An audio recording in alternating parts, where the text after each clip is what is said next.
Bonjour à tous, soyez bienvenus à cette émission France en direct. Un des grands problèmes, une des grandes barrières devant l'être humain, c'est une chose qui s'appelle la peur. Beaucoup de personnes ne sont pas capables d'avancer dans la vie à cause d'avoir la peur de prendre une décision. Et vous savez que la peur, c'est comme un mauvais esprit. C'est comme un mauvais esprit qui agit dans la vie de la personne. Vous savez que la peur paralyse.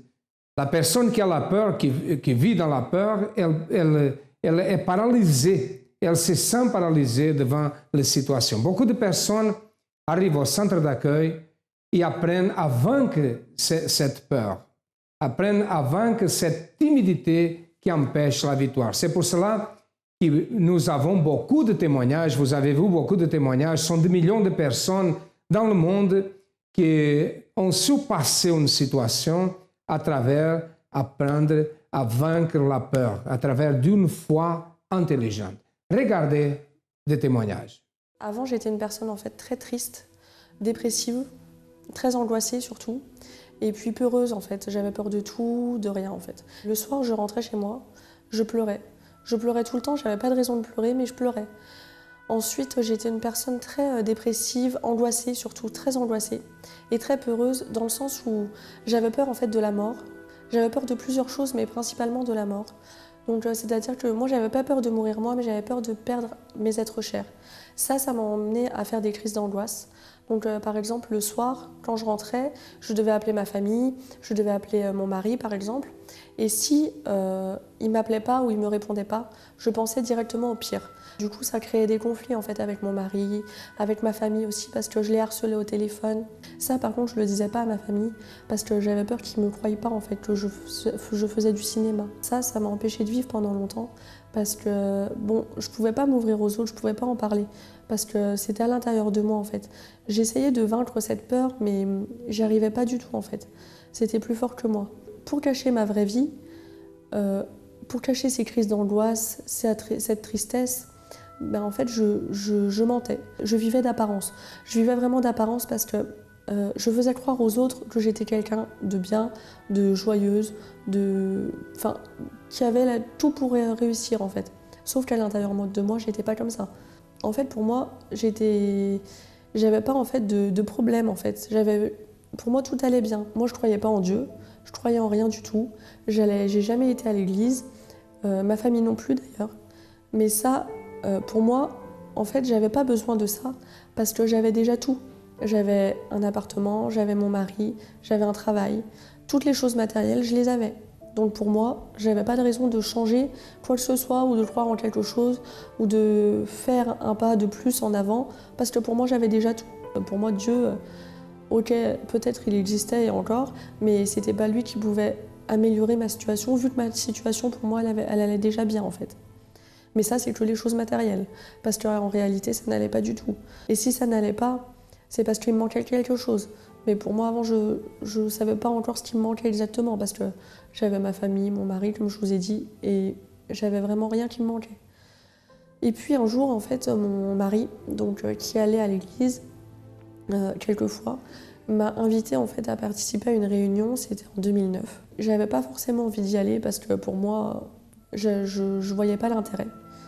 Et puis j'y suis quand même allée, simplement pour faire plaisir à mon mari.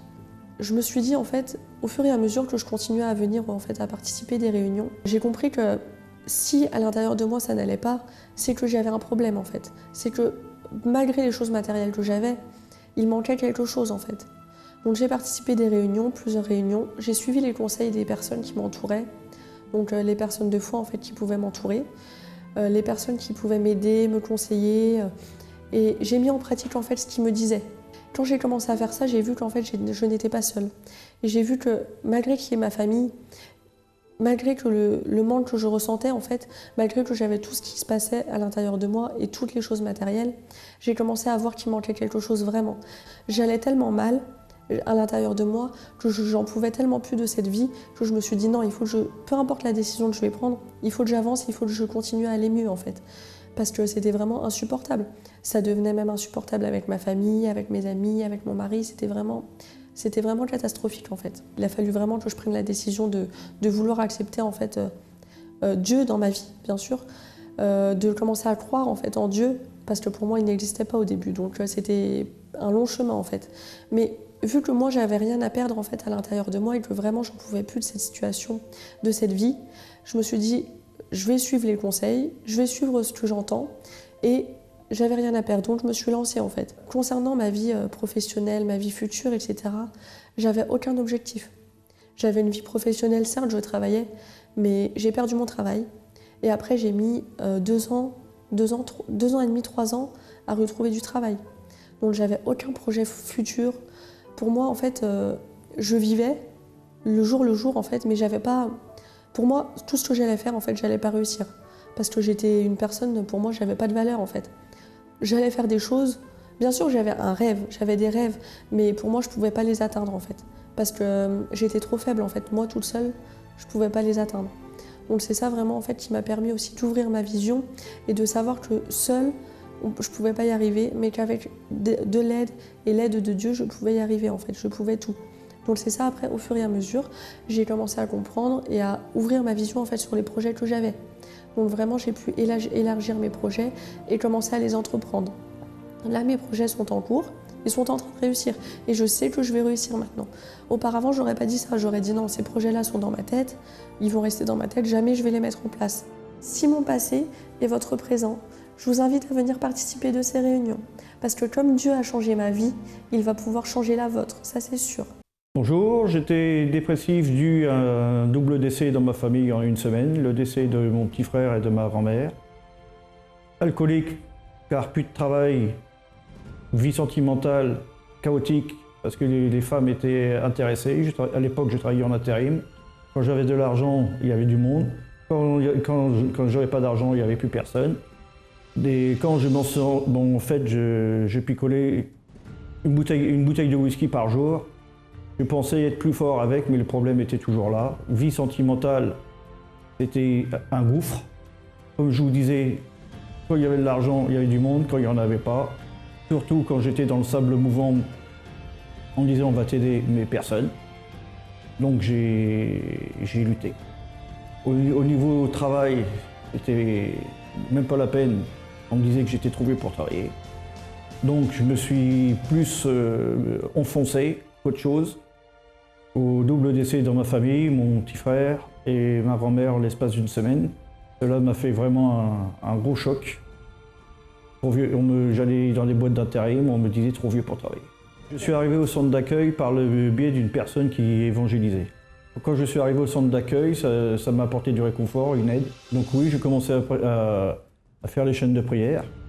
Et plus ça allait, plus ça me réconfortait pour mon moral. Donc au centre d'accueil, j'ai participé aux Jeunes de Daniel. Donc en fait, je suis arrivé au centre d'accueil parce que j'ai cru à une renaissance et ce que ça m'a apporté. Donc comme je vous disais, le centre d'accueil, au bout de 3 mois, m'a fait une grande délivrance. A apporté beaucoup de choses. En l'espace de 3 mois, j'étais voir un pasteur qui m'a dit que j'avais toujours pas de travail. Il m'a dit prenez l'enveloppe de la dîme. Et dans la semaine qui a suivi, j'ai eu du travail. La personne qui, en fait, le mariage, c'est la personne qui m'a évangélisé, où je me suis marié 6 mois après. Où j'ai aussi assisté à aussi à la thérapie de l'amour, où je me suis marié au centre d'accueil le 14 avril 2012.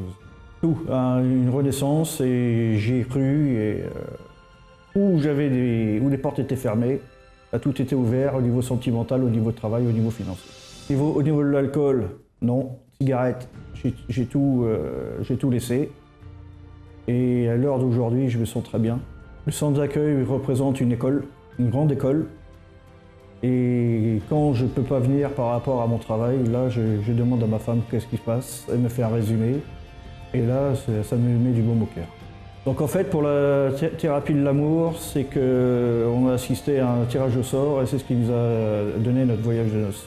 Et c'était trop fort, il y a des fois même obligé de me pincer, je me dis je rêve, mais c'est un rêve qui est devenu réalité et c'était le plus beau jour de ma vie. Nous sommes en train de faire une campagne, je peux dire une campagne, contre la peur.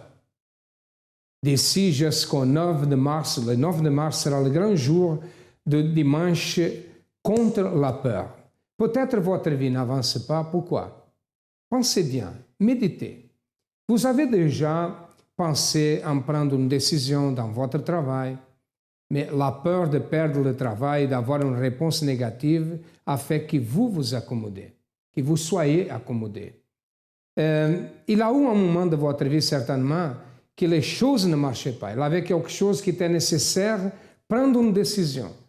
Et les choses n'avançaient pas. Le jour que vous avez pris une décision, vous dites, non, je vais là, je veux résoudre cette situation. Et ces jours-là, vous avez résolu la situation. Pourquoi? Parce que vous avez pris une décision. Nous ne pouvons pas rester accommodés. La peur fait que la personne s'accommode. La peur fait que nous voyons des géants dans notre vie. Un problème, il devient plus grand quand il existe la peur. Ça, c'est un esprit qui doit être arraché. Et ça, c'est une chose qui a besoin d'une thérapie spirituelle. Et cette thérapie spirituelle au centre d'accueil a délivré beaucoup de personnes. Regardez, plus de témoignages. J'étais une prostituée dans le monde. C'est-à-dire que je ne me respectais pas du tout. Pas du tout. J'avais plein de copains. Et je restais 1 semaine, 2 jours. En fait, j'avais un mal-être à l'intérieur de moi. En fait, mes parents m'ont beaucoup gâtée, mais c'était trop. Et en fait, pour m'évader, je cherchais en fait autre chose avec les hommes. J'ai vécu une déception sentimentale et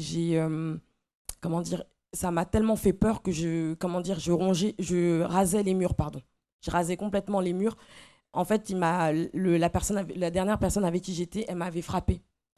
Et en fait, de ce traumatisme, en fait, j'ai perdu 10 kilos en 1 semaine.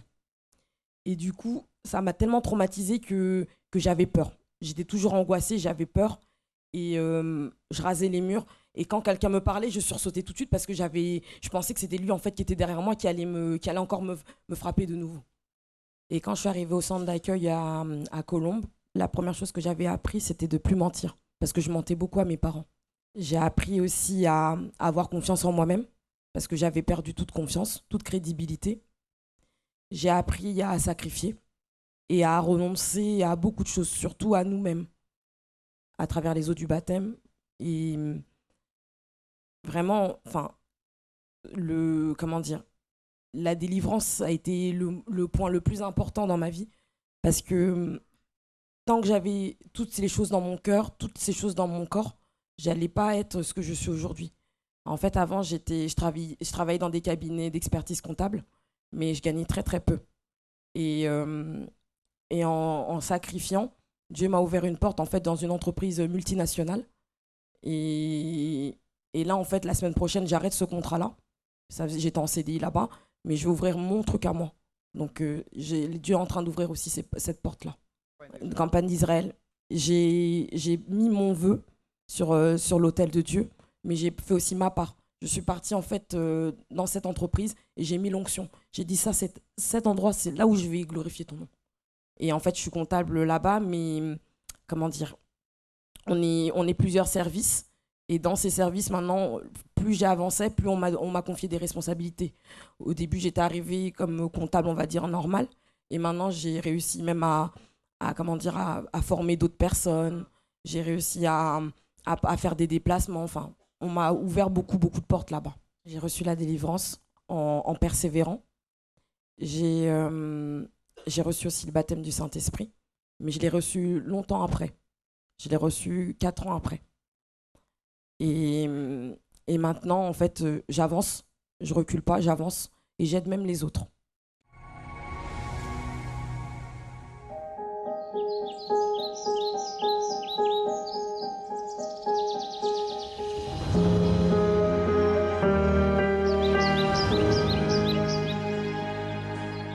La première fois que je suis arrivée au centre d'accueil, j'ai senti qu'il se passait beaucoup d'amour,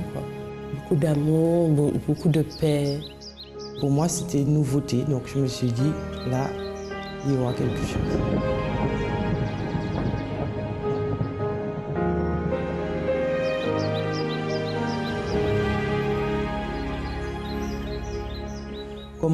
Quand on arrive, on est mal et puis il y a tout ce qui est mis en place pour nous aider en fait. J'étais très orgueilleuse, mais au centre d'accueil, j'ai appris qu'en restant humble, je pouvais obtenir tout ce que je voulais. Les gens devraient venir au centre d'accueil car c'est l'endroit, le lieu où on a tous les ingrédients qu'il faut pour être heureux.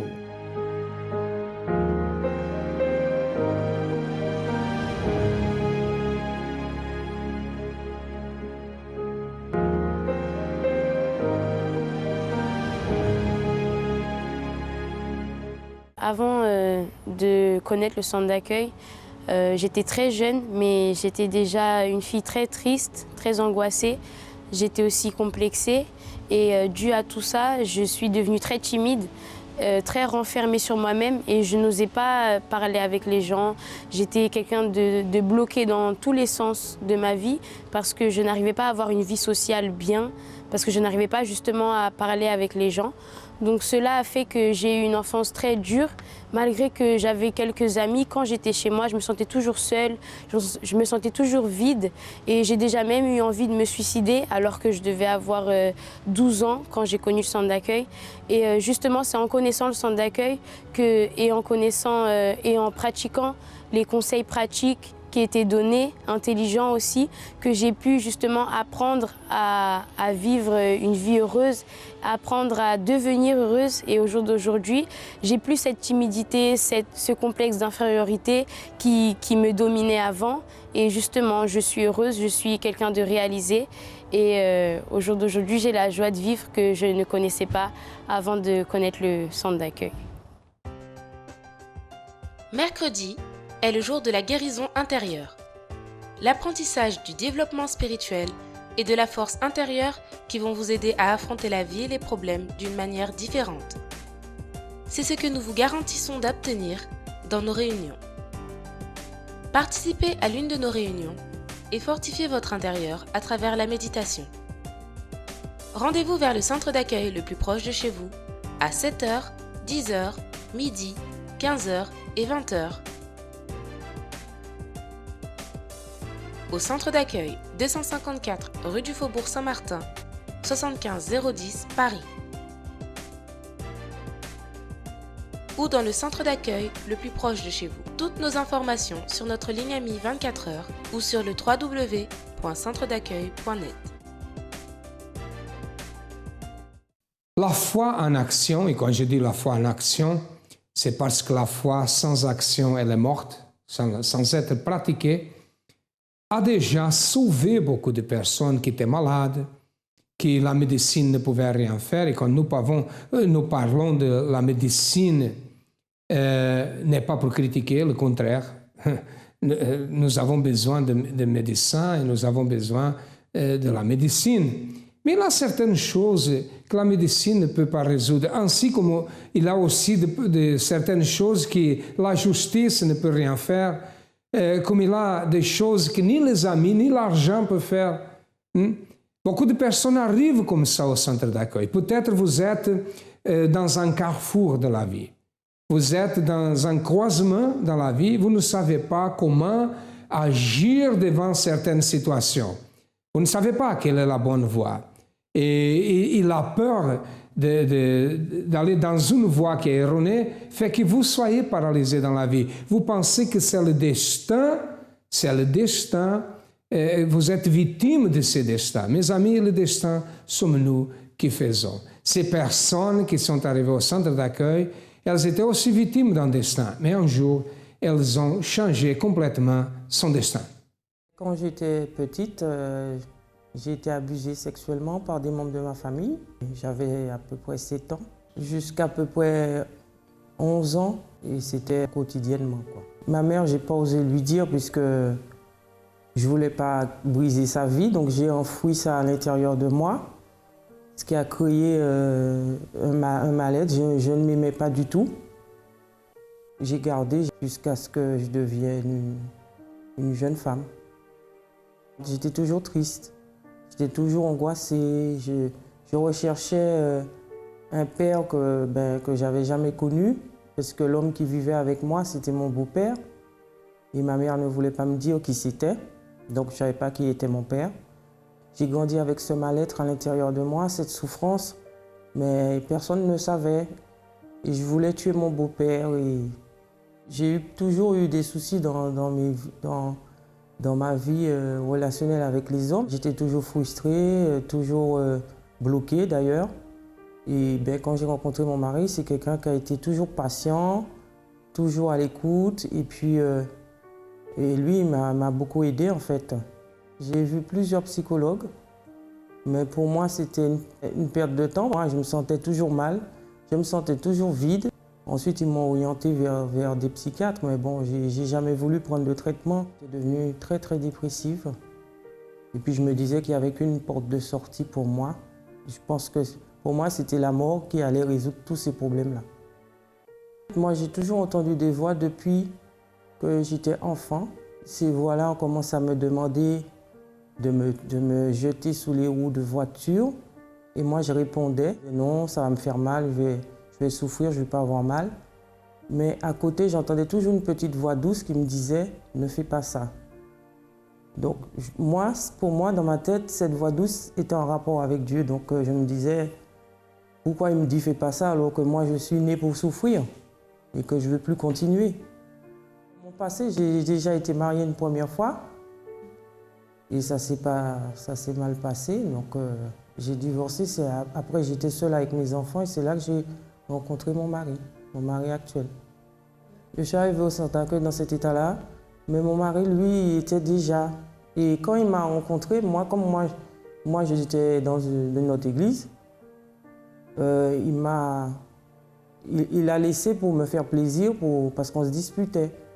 Et il m'a suivi, mais moi, je voyais que lui, il n'aimait pas où j'allais, il n'était pas joyeux, il n'était pas rayonnant. Et un jour, il m'a dit, il faut que je retourne dans le centre d'accueil, c'est là que je me sens mieux. Lui, à chaque fois qu'il va là-bas, il rentre d'une autre façon. Il était toujours joyeux, il était toujours content, il chantait. Alors j'ai dit, moi aussi, je veux un jour que je sois comme ça. Et puis un jour, je lui ai dit, est-ce que je peux venir? Il m'a dit oui. Et du coup, je suis arrivée comme ça au centre d'accueil. Quand je suis arrivée au centre d'accueil, j'ai entendu des choses que moi, je n'avais jamais entendues de toute ma vie. Agir la foi, croire en Dieu. Il y a un Dieu, j'entendais les témoignages que Dieu a changé la vie de plusieurs personnes qui ont vécu des choses comme moi, bien pire encore. Et je me suis dit, s'il y a un Dieu qui fait tout ça, moi, je dois le connaître et j'écouterai vraiment, je demanderai tout ce que je dois faire pour que moi aussi, que ma vie change. Donc, on m'a conseillé de suivre les chaînes de prière de délivrance. C'est ce que j'ai fait. J'ai participé aux campagnes d'Israël aussi pour ma délivrance. J'ai participé à plusieurs propos. Je me lançais et j'ai entendu il faut pardonner. Donc moi aussi, j'ai dit moi aussi, j'ai pardonné à ces personnes qui m'ont fait souffrir dans mon enfance. Dieu a permis que j'aille les voir, surtout mon beau-père, d'aller face à face à lui et lui dire que je lui ai pardonné. Et pour moi, ça a été un poids qui m'a déjà libéré pour moi en fait. Après, j'entendais toujours il faut faire confiance à Dieu, de persévérer et c'est ce que j'ai fait. Je suis une autre personne joyeuse, j'ai la paix, mais une paix, je sais, qui vient que de Dieu. Parce que toute ma vie, j'ai cherché à combler ce vide en faisant plusieurs choses erronées.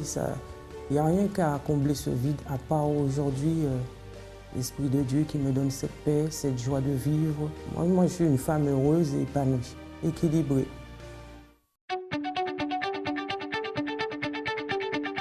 Bienvenue au Centre d'accueil universel. Nous sommes actuellement situés dans 9 régions d'Île-de-France, ainsi que dans certaines provinces et au Dom-Tom. Ouvert 7 jours sur 7, avec 6 réunions par jour. Nous offrons assurément notre aide pour chacun. À toute heure de la journée, vous trouverez en permanence des assistants prêts à vous écouter. Qu'il s'agisse d'une orientation pour vos choix ou pour une situation particulière, tous les sujets peuvent être abordés. Donc si vous êtes à la recherche d'un conseil, d'une oreille attentive ou juste d'une prière pour reposer votre esprit, n'hésitez pas à venir. Ne vous inquiétez pas si vous ne pensez pas avoir le temps de venir. Si votre situation est difficile, nous avons des séances quotidiennes qui ciblent en profondeur les problèmes liés à tous les domaines de votre vie. Vie financière, santé, bien-être intérieur, famille et mariage, tous ces thèmes sont développés dans nos conférences et réunions hebdomadaires. Aucune prise de rendez-vous n'est nécessaire. Vous êtes simplement bienvenus. De plus, tous les services que nous offrons sont absolument gratuits. Voulez-vous savoir de quoi il s'agit? Suivez-moi et jetez vous-même un coup d'œil. Si vous ouvrez cette porte, vous trouverez des conseillers disposés à vous venir en aide, quelle que soit votre préoccupation. Ils vous donneront, sans vous juger, des enseignements pratiques qui enlèveront la pression sur vos épaules. Pour plus d'informations sur les sessions que nous offrons, vous pouvez recevoir gratuitement un de nos feuillets explicatifs ou notre revue semi-annuelle. Nous offrons également des installations gratuites de garde d'enfants pour la durée de chacune de nos réunions. Soyez donc parfaitement à l'aise si vous avez des enfants. Des éducatrices formées prendront soin d'eux comme s'ils étaient les leurs. Et si vous êtes très occupé ou toujours sur la route, pourquoi ne pas visiter notre site internet où vous serez averti au quotidien de toute l'actualité du centre d'accueil. Vous y trouverez notre radio positive en ligne, ainsi que nos émissions quotidiennes diffusées sur internet. Nous mettons tout en œuvre pour vous aider et vous motiver quelle que soit votre situation. Rendez-nous visite ou appelez notre ligne amie 24 heures. Nous croyons en vous comme personne. Si vous avez besoin de notre aide, vous êtes en train de passer por une situation difficile, nous sommes situés au 254 de rue de Faubourg Saint-Martin à Paris, au 10e arrondissement. Nous avons d'autres centres d'accueil. Dans tous les centres d'accueil, il y a des gens qui vous attendent, qui sont préparés pour vous aider. Cherchez le plus proche de vous et certainement votre vie changera si vous croyez. Et si vous avez besoin de notre aide, nous sommes là pour vous aider. À demain et que Dieu vous bénisse à tous abondamment.